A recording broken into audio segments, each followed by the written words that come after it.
বন্ধুরা, আজকে আমি রান্না করব সাদা নিরামিষ। সাদা নিরামিষের জন্য কাঁচা কুমড়ো নিচ্ছি, নিচ্ছি আলু, নিচ্ছি কাঁঠালের বিচি, আর নিচ্ছি পুঁই শাক। পুঁই শাক দিয়ে আমি সাদা নিরামিষ রান্না করব। আমার ছেলে হলো সাদা নিরামিষ তরকারি খুব ভালো খায়, তার জন্য আমি আজকে সাদা নিরামিষ রান্না করব। বন্ধুরা, উনানে জল দিয়ে দিছি, জলটা ফুটতেছে। ওই জলের মধ্যেই দিয়ে দেব আলু কুমড়ো সব সবজিগুলো দিয়ে রান্না করব।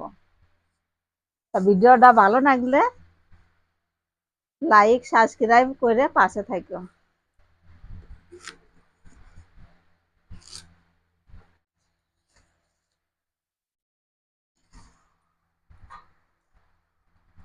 পুঁই শাকগুলো কাটে নেব।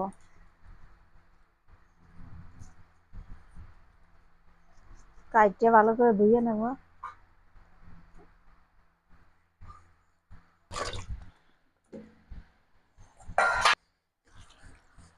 সব সবজি কাটা হয়ে গেছে, আমি এখন ভালো করে ধুয়ে নিচ্ছি।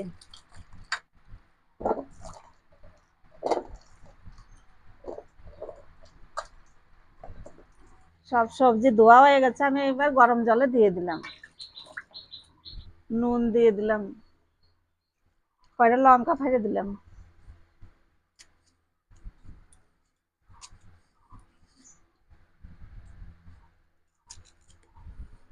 এইবার আমি ডাইকে দিলাম। অর্ধেক সেদ্ধ হয়ে গেলে দেবো পুঁই শাক।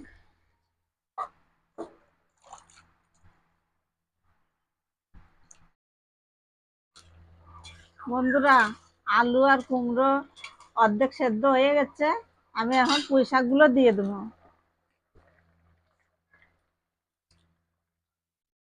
এবার পুঁই শাকগুলো সব সেদ্ধ হয়ে গেলে তারপরে ডাইলের সম্বার দিয়ে দেবো, তরকারি হয়ে যাবে। আলু কুমড়ো সব সেদ্ধ হয়ে গেছে,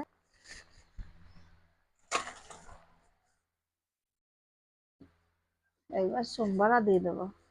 কড়াইয়ে দিয়ে দেবো সর্ষের তেল, দিয়ে দেবো তেজপাতা, শুকনো লঙ্কা, দিয়ে দেবো পাঁচ ফোড়ন।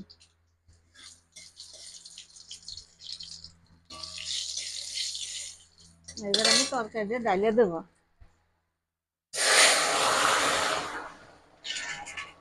আমাগো বাড়িতে এই তরকারিটা প্রায় দিনই রান্না হয়।